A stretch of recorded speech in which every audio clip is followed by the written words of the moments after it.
ये आकाशवाणी है। कार्यक्रम संवाद के अंतर्गत प्रस्तुत है जम्मू कश्मीर और लद्दाख के सशक्तिकरण और विकास पर केंद्रित श्रृंखला। आज का विषय है पंचायती राज और ग्रामीण विकास। पहाड़ों के आंचल पर बर्फ की चादर, चनारों के पत्तों पर ओस की बूंदें, इस स्वर्ग में महकती है केसर, झिलमिलाती है नैसर्गिक झीलें, है कश्मीर धरती पर जन्नत का मंजर। जम्मू कश्मीर भारत की मुकुटमणि है। प्राकृतिक सौंदर्य और भरपूर कृषि संपदा इसे और भी समृद्ध करती है। जम्मू कश्मीर की 80% जनसंख्या कृषि पर निर्भर है। धान, गेहूं और मक्का यहाँ की प्रमुख फसलें हैं। कुछ भागों में जौ, बाजरा और ज्वार उगाई जाती है। लद्दाख में चने की खेती होती है। फलों की खेती का क्षेत्रफल 242 लाख हेक्टेयर है। 2000 करोड़ रुपए के फलों का उत्पादन हर साल होता है। इसमें अखरोट के निर्यात से लगभग 120 करोड़ रुपए मिलते हैं। जम्मू कश्मीर सरकार ने जमीनी स्तर पर लोगों को सशक्त बनाने के लिए एक अनोखी पहल चलो गांव की ओर कार्यक्रम शुरू किया। इस कार्यक्रम का उद्देश्य पंचायतों को सशक्त बनाना, सरकारी कार्यक्रमों के अमल पर लोगों की राय लेना, स्थानीय स्तर पर आर्थिक क्षमता का आकलन करना और ग्रामीण आवश्यकताओं का पता लगाना है। इस कार्यक्रम के दौरान एक राजपत्रित अधिकारी ने राज्य की प्रत्येक पंचायत में 2 दिन रहकर वहां के जनजीवन का जायजा लिया। महत्वाकांक्षी बैक टू विलेज कार्यक्रम से सरकारी अधिकारियों और लोगों के बीच संपर्क और संवाद बढ़ा है। इस कार्यक्रम के जरिए आर्थिक गतिविधियों, संभावित क्षेत्रों, प्रमुख समस्याओं, अत्यंत जरूरी सार्वजनिक आवश्यकताओं की पहचान संभव हो पाया है। बैक टू विलेज के माध्यम से लोगों को सरकारी योजनाओं और कार्यक्रम की जानकारी दी जाती है और सामाजिक मुद्दों के बारे में चर्चा भी होती है। पिछले साल 20 से 27 जून तक पहले चरण में 4000 से अधिक राजपत्रित अधिकारी जम्मू और कश्मीर के पंचायतों में गए थे। इस दौरान लोगों ने 20,000 से अधिक विकास कार्यों की पहचान की और अधिकारियों को सौंपा। इसमें से 7,000 से अधिक कार्य पूरे हो चुके हैं। दूसरा चरण 25 से 30 नवंबर तक आयोजित किया गया था। यह चरण किसानों की आय दोगुनी करने और लाभार्थियों के योजनाओं के 100% कार्यान्वयन पर केंद्रित रहा। सुपर्णा साइकिया के साथ अनुपम मिश्र। देश इस समय कोरोना संकट का डटकर मुकाबला कर रहा है और हराने में हर तरह से सक्षम हो रहा है। प्रधानमंत्री ने संकट की इस घड़ी में पूरे देश को दिशा दिखाने के लिए जम्मू कश्मीर के कुछ ग्रामीणों की प्रशंसा की है। प्रधानमंत्री ने मन की बात के अपने कार्यक्रम में जम्मू कश्मीर की 2 महिला सरपंचों और एक नगर निगम अध्यक्ष की सराहना की थी, जिन्होंने अपने इलाकों में कोरोना नियंत्रण के लिए बहुत ही समर्पण और निष्ठा से कार्य किया। जम्मू में एक गांव त्रेवा ग्राम पंचायत है। वहां की सरपंच हैं बलबीर कौर जी। मुझे बताया गया कि बलबीर कौर जी ने अपनी पंचायत में 30 बेड का एक क्वारंटाइन सेंटर बनवाया। पंचायत आने वाले रास्तों पर पानी की व्यवस्था की। लोगों को हाथ धोने में कोई दिक्कत न हो, इसका इंतजाम करवाया। इतना ही नहीं, ये बलबीर कौर जी खुद अपने कंधे पर स्प्रे पंप टांग कर वॉलंटियर्स के साथ मिलकर पूरी पंचायत में काम भी करती हैं। अपने संबोधन में प्रधानमंत्री ने कहा था कि मौजूदा कोरोना काल में ग्रामीण लोगों ने समूचे राष्ट्र को राह दिखाई है।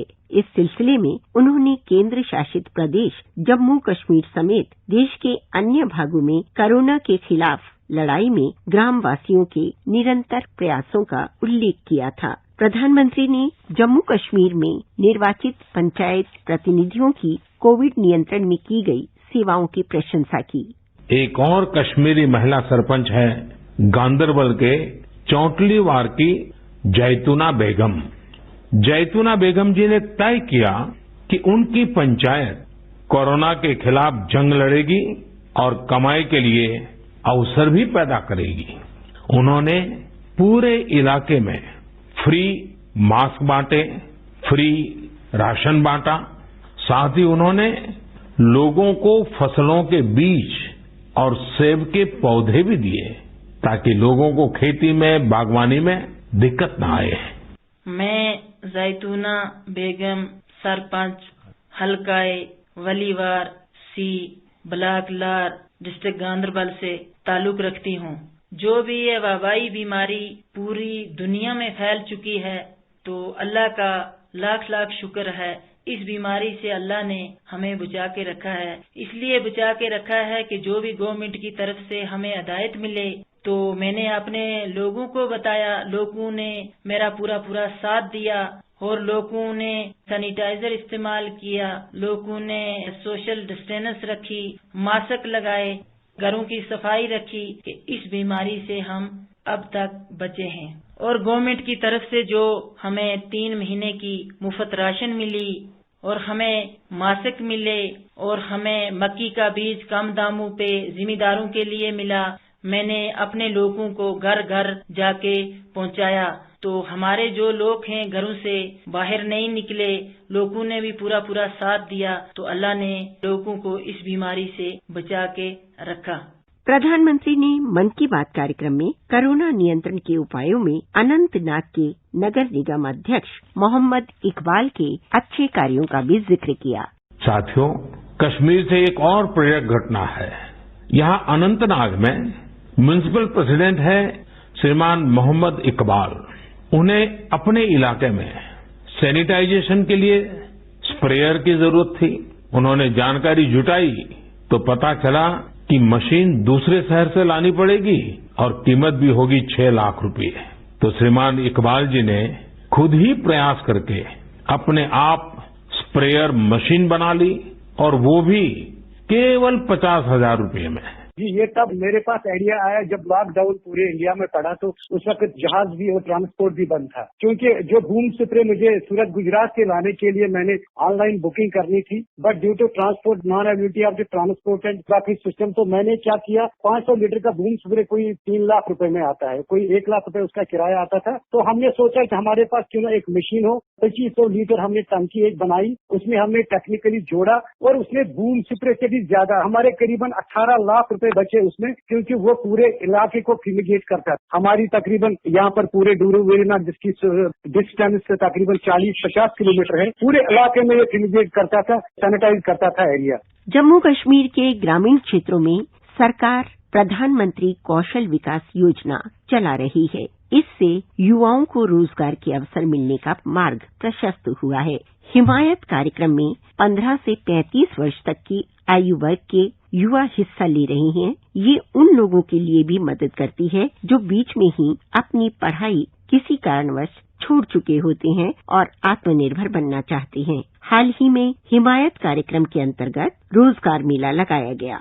38 से अधिक परियोजना कार्यान्वयन एजेंसियों को करीब 1.5 लाख युवाओं को कौशल प्रशिक्षण देने का कार्य सौंपा गया। ये एजेंसियां इनका प्लेसमेंट भी कराती हैं। हमें यहाँ पे बहुत सारे skills like soft skills, technician skills हमें सिखाया जाता है और ये हमारे लिए बहुत ज्यादा फायदेमंद रहा। हमें टेक्निकल स्किल्स ये बहुत हेल्पफुल हो सकती है, क्योंकि आफ्टर 6 मंथ कोर्स हमें यहाँ पे प्लेसमेंट दी जाती है, because this is a job oriented course. मैंने पीजी किया है इंग्लिश में। अब मैं घर पे बैठी थी तो मैंने अपनी फ्रेंड से इसके बारे में सुना, फिर मैं यहाँ पे आई। अपने माँ बाप पे बोझ नहीं बनूंगी, खुद की कमाई खुद ही करूंगी मैं ये सीख के, और जब मैं सीखूंगी अच्छे से तो अपना एक बुटीक भी खोल सकती हूँ जिसमें मैं बहुत सारी लड़कियों को ये रोजगार फिर दे सकती हूँ।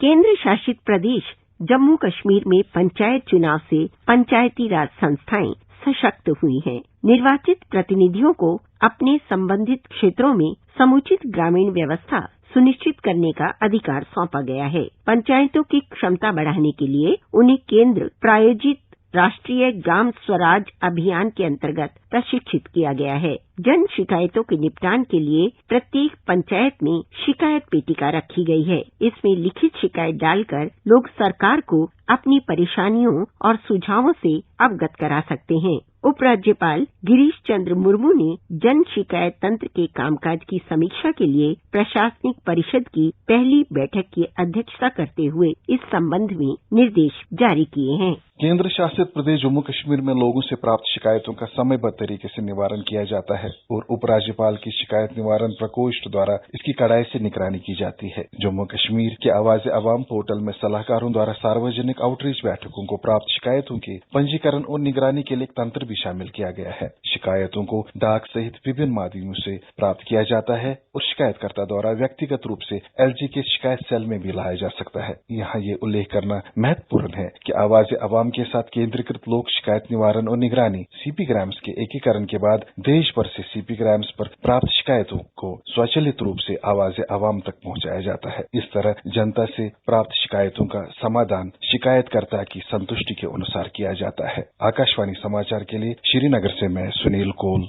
जम्मू कश्मीर और लद्दाख ने स्वच्छ भारत अभियान में अपनी विशिष्ट पहचान बनाई है और यह खुले में शौच से मुक्त घोषित किया जा चुका है। जम्मू कश्मीर के सभी 20 और लद्दाख के 2 जिले ODF हैं। यहाँ की सभी 4171 ग्राम पंचायतें और 7565 गांवों को ये सफलता अर्जित हुई है। छोटे उद्यमियों, स्वयं सहायता समूहों और किसानों की ऋण जरूरतों को पूरा करने में संस्थागत ऋण का उपयोग करने के लिए प्रेरित किया जाना चाहिए। प्रत्येक बैंक को स्थिर ऋण वृद्धि सुनिश्चित करने के लिए अपनी कार्यप्रणाली पर मंथन की आवश्यकता है। प्रधानमंत्री ने इसी विषय पर बैंकों और गैर बैंकिंग वित्तीय कंपनियों के विभिन्न पक्षों के साथ बातचीत की और भविष्य की रूपरेखा पर विचार विमर्श किया। इस बात पर जोर दिया गया कि बैंकों को सभी प्रस्तावों पर विचार के लिए एक समान मानदंड नहीं अपनाने चाहिए और ऋण देने योग्य प्रस्तावों की पहचान करनी चाहिए। इससे सूक्ष्म, लघु और मध्यम उद्यमों और किसानों को लाभ पहुंचेगा। आज देश के किसान दूरसंचार टेक्नोलॉजी के माध्यम से जुड़े हुए हैं और पंचायतों का कार्यकाज भली भांति हो रहा है। केंद्र शासित प्रदेश जम्मू कश्मीर में पंचायतें इस दिशा में अग्रसर हैं। दूरसंचार, इलेक्ट्रॉनिक्स और सूचना टेक्नोलॉजी मंत्री रविशंकर प्रसाद ने नागरिकों के साथ सरकार के संवाद की वेबसाइट MyGov द्वारा किए गए कार्यों की सराहना भी की है और कहा है कि जनता के साथ संपर्क साधने का यह अभियान जारी रहना चाहिए। इस वेब पोर्टल के 6 साल पूरे होने पर आयोजित कार्यक्रम को संबोधित करते हुए उन्होंने कहा कि पोर्टल ने नागरिकों के साथ संवाद स्थापित करने और सहभागितापूर्ण लोकतंत्र का कार्य करते हुए 6 साल पूरे कर लिए हैं। उन्होंने कहा कि नागरिकों को सरकार से जोड़ने की पहल का देश की प्रत्येक नगरपालिका, प्रत्येक जिले और प्रत्येक पंचायत तक विस्तार किया जाना चाहिए, क्योंकि इसके जरिए प्रतिभाशाली लोगों को अपने विचार सरकार के साथ साझा करने का अवसर प्राप्त होगा। आइए अब सुनते हैं कश्मीर के प्रसिद्ध कवि महजूर का एक प्रार्थना गीत, जिसमें उन्होंने कहा है, हे परम शक्ति, आप ही एकमात्र आशा हैं। हे ईश्वर, मुझे अंधकार से प्रकाश की ओर ले चल। यह प्रार्थना गीत कश्मीर के स्कूलों में गाया जाता है।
और अब चलते हैं लद्दाख की ओर।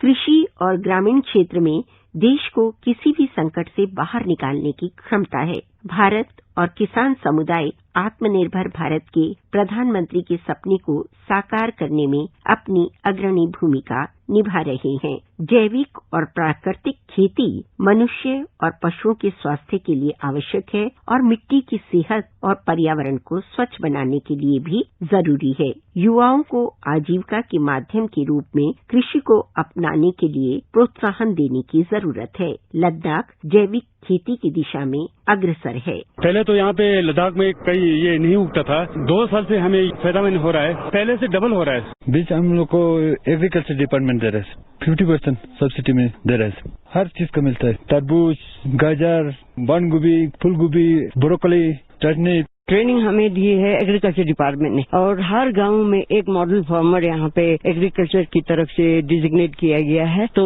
उस मॉडल फार्मर की उस जगह पे फिर जितने भी डेमोन्स्ट्रेशन ट्रेनिंग वगैरह होती है तो वो लोग यहाँ पे करते हैं। ये हमको मिशन ऑर्गेनिक डेवलपमेंट स्कीम के अंदर फर्स्ट लद्दाख यूटी मिलने के बाद हमको ये मिला था। पहले प्रोजेक्ट के बेस में ये 5 दिया था हमारे गाँव में, उनका स्कीम आया था कि सिलेक्ट किया, एग्रीकल्चर चीफ आया, उनका ऑफिसर डिस्ट्रिक्ट ऑफिसर हमारा 5 घर सिलेक्ट करने के बाद हमको फ्री ऑफ कॉस्ट दिया। लद्दाख एक ऐसा क्षेत्र है जो लगभग 6 महीने देश के अन्य भागों से कटा रहता है। करगिल, जम्मू और कश्मीर क्षेत्र को जोड़ने के लिए देश में सबसे लंबी सड़क सुरंग का शिलान्यास किया गया है। प्रधानमंत्री ने करगिल जिले के द्रास में जोजिला सुरंग की आधारशिला रखी है। 14 किलोमीटर लंबी ये सुरंग न केवल देश की सबसे लंबी सुरंग होगी बल्कि आने जाने के लिए सड़कों वाली यह एशिया की सबसे लंबी सुरंग भी होगी। इस सुरंग के बनने से श्रीनगर, करगिल और लेह के बीच 12 महीने संपर्क बना रहेगा। इस समय यह इलाका ठंड के महीनों में देश के बाकी हिस्सों से कटा रहता है। इस सुरंग के पूरा होने से लद्दाख क्षेत्र से पूरे देश का संपर्क साल भर बना रहेगा। इसके साथ ही जोजिला दर्रे को पार करने में लगने वाला 3.5 घंटे का समय भी केवल 15 मिनट में ही तय कर लिया जाएगा। और आइए अब सुनते हैं जम्मू कश्मीर ग्रामीण विकास और पंचायती राज विभाग की सचिव से हमारे जम्मू संवाददाता की बातचीत। हमारा देश गांवों का देश भी कहलाता है। वो इसलिए क्योंकि यहाँ की लगभग 70% आबादी गांव में रहती है और यहाँ गांव की संख्या 6.5 लाख के करीब है। और जब देश की तरक्की और खुशहाली की बात हम करते हैं तो ऐसे में ग्रामीण इलाकों का विकास अनिवार्य हो जाता है। तभी तो कहते हैं ना कि सशक्त गांव खुशहाल राष्ट्र। और इसी बात को ध्यान में रखते हुए बाकायदा ग्रामीण विकास एवं पंचायती राज मंत्रालय अलग से बनाया गया है। 3 दहाकों से भी अधिक समय तक आतंकवाद की मार झेल चुके जम्मू कश्मीर की तरक्की और खुशहाली की ओर केंद्र सरकार विशेष ध्यान दे रही है। यहाँ की गांव की तरक्की के लिए पंचायतों को सशक्त बनाने के लिए विशेष ध्यान दिया जा रहा है। इस बारे में हमने फोन पर बात की ग्रामीण विकास एवं पंचायती राज विभाग जम्मू कश्मीर की सचिव शीतल नंदा जी से। तो सबसे पहले मैम मैं आपसे ये पूछना चाहूंगा कि और क्यों गांव का विकास होना जरूरी? ये तो हर कंट्री का ही विजन है, पूरे वर्ल्ड का विजन है और जो हमारी 73rd अमेंडमेंट है उसका भी यही विजन है कि जब तक हम अपने गांव को, अपने लोगों को और इंडिया जैसी कंट्री जिसकी 70% आबादी अभी भी गांव में ही रहती है, जब तक हम उन लोगों को सशक्त नहीं करेंगे हमारी कंट्री सशक्त नहीं हो सकती है, हमारा देश सशक्त नहीं हो सकता है। रिसेंटली बैक टू विलेज नाम से कार्यक्रम चलाया गया, back to village 1 and back to village 2 phases में ये प्रोग्राम अभी तक चलाया जा चुका है। ये प्रोग्राम क्या है, इसका कितना लाभ मिल पाया है और आप क्या समझती हैं कि ये गांव की तरक्की के लिए how this programme prove to be beneficial?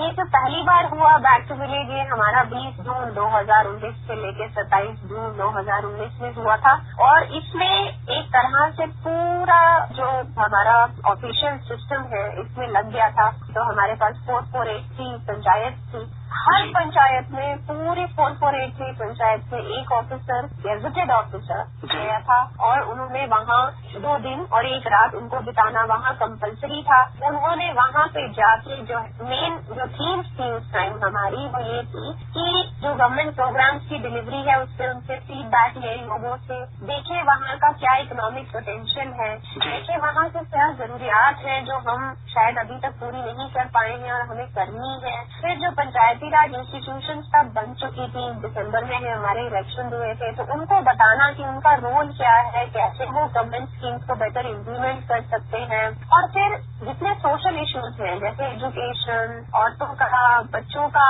Nutrition, ये सारे भी वहाँ पे हमने अपने ऑफिसर्स से रिक्वेस्ट की कि वो वहाँ पे जाके जरूर डिस्कस करें। और ये इतना सक्सेसफुल रहा हमारा प्रोग्राम कि आप इमेजिन करें कि ऑफिसर्स जो 2 दिन और 1 रात का फरमान लेके गए थे वो वहाँ पे उससे ज्यादा भी रुके, लोगों के साथ इन्वॉल्व हो गए, काम देखे, कोशिश की और वापस आके भी उन सब ऑफिसर्स ने कोशिश की कि जहाँ तक हो सके वो जो पंचायत उनको मिली है उसको उन्होंने एक तरह से अडॉप्ट कर लिया और जहाँ तक हो सका वहाँ की डिमांड्स को गवर्नमेंट की नोटिस में लाया।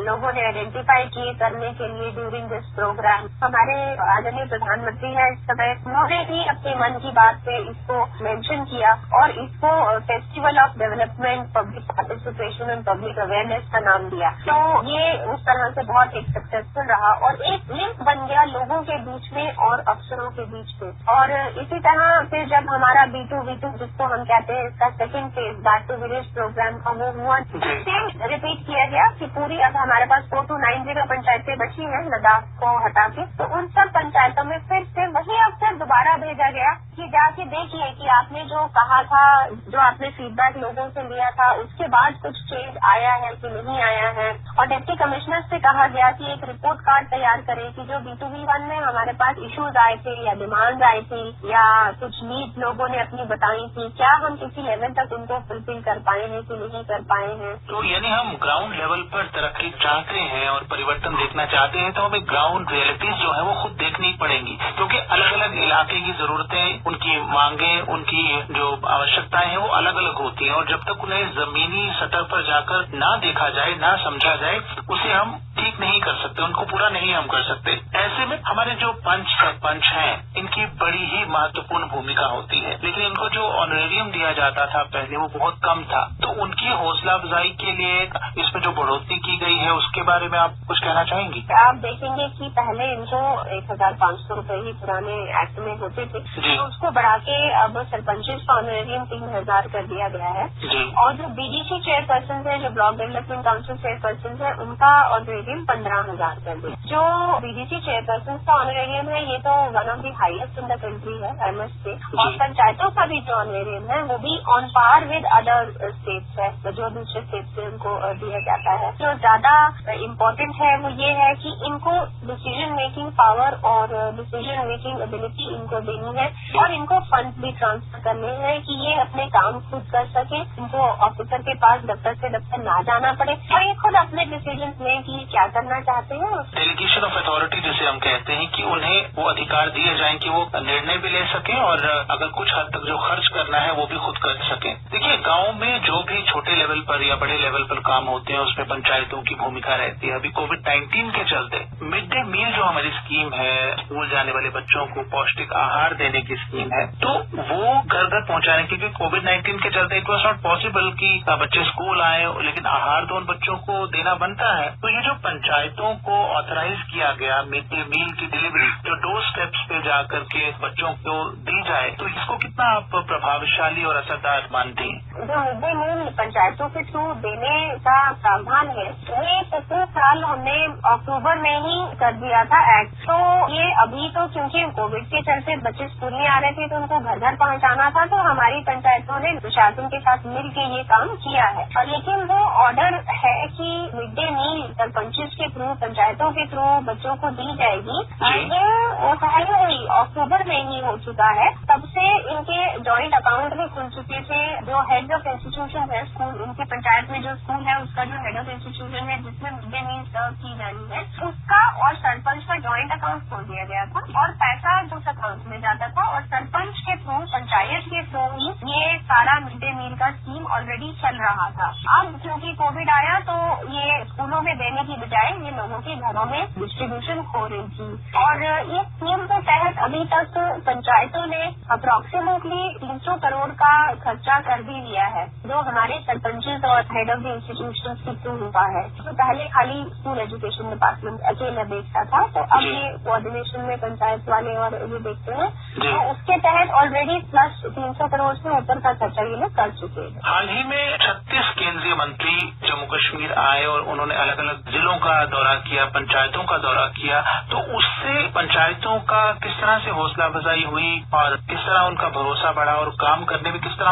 और अधिक लगन से वो करेंगे? देखा जाए तो ये जो 36 केंद्रीय मंत्री हमारे यूनियन टेरिटरी में आए थे, ये एक अपने तरह का एक बैक टू विलेज प्रोग्राम ही था कि जैसे हमारे यहाँ से अफसर गए थे, सेंटर से मंत्री आए सीधा हमारे लोगों से बात करने के लिए और हमारे पंचायत के लोगों से बात करने के लिए। तो ऑफकोर्स जब उन्होंने हमारे सरपंच से इंटरेक्ट किया, वहाँ देखा क्या क्या काम हो रहे हैं और जो छोटे छोटे कुछ डेवलपमेंटल वर्क्स उन्होंने आके सबने इनॉग्रेट भी किए, तो इससे ऑफकोर्स हमारी पंचायतों को ये हौसला तो जरूर मिला कि सिर्फ यूपी की गवर्नमेंट ही नहीं, पूरे देश की गवर्नमेंट हमारे पीछे है, चाहते हैं कि हम सशक्त हों और उनको ये कॉन्फिडेंस अब धीरे धीरे आप नोटिस करेंगे कि धीरे धीरे हमारी पंचायतों को बहुत कॉन्फिडेंस आता जा रहा है और वो अपने कामों को बहुत अच्छे से पहले से कर पा रहे हैं, क्योंकि उनको ये विश्वास है कि गवर्नमेंट की इच्छा यही है कि उनको एम्पावर करना है। छोटी मोटी रुकावटें होती रहती है लेकिन इंटेंशन क्लियर है कि हमारी पंचायतें एम्पावर होनी चाहिए। हाल ही में एक फैसला लिया गया था कि हर एक पंचायत में एक कंप्लेंट बॉक्स होगा। वो कंप्लेंट बॉक्स क्या है, उसका मकसद क्या है और वो कितना लाभकारी साबित हो रहा है? कंप्लेंट बॉक्स इसलिए रखा गया था क्योंकि छोटी छोटी शिकायत के लिए भी हर आदमी को चल के डिस्ट्रिक्ट हेडक्वार्टर पे जाना पड़ेगा या ब्लॉक हेडक्वार्टर पे जाना पड़ेगा, तो उतना मोटिवेशन और उतना सामर्थ्य सब में नहीं होता। तो यही सोच के हमारे ऑनरेबल लेफ्टिनेंट गवर्नर साहब ने ये डिसीजन लिया था कि हर पंचायत में एक कंप्लेंट बॉक्स होगा और उस कंप्लेंट बॉक्स में जिसको भी जो भी शिकायत डाल देंगे और उसका एक मैकेनिज्म भी सेट किया गया कि वो हर हफ्ते खोला जाएगा। उसको सरपंच और पंच और जो वहाँ का पंचायत सेक्रेटरी होंगे वो खोलेंगे और जो ग्रीवेंसेज नेक्स्ट पे जो ग्रीवेंसेज ब्लॉक लेवल पे या पंचायत लेवल पे सॉल्व हो सकती है वो वीडियो को भेज दी जाएंगी या उस ब्लॉक लेवल ऑफिसर को भेज दी जाएंगी जिसके डिपार्टमेंट से वो कंसर्न है। और जो थोड़ी हायर लेवल की होंगी वो ये लोग डायराइज करके एक बाकायदा रजिस्टर में एंट्री करके वो ऊपर एडीडीसी को, एसडीएम को, जिसके भी लेवल की वो शिकायत होगी वो भेज दिया जाएगा।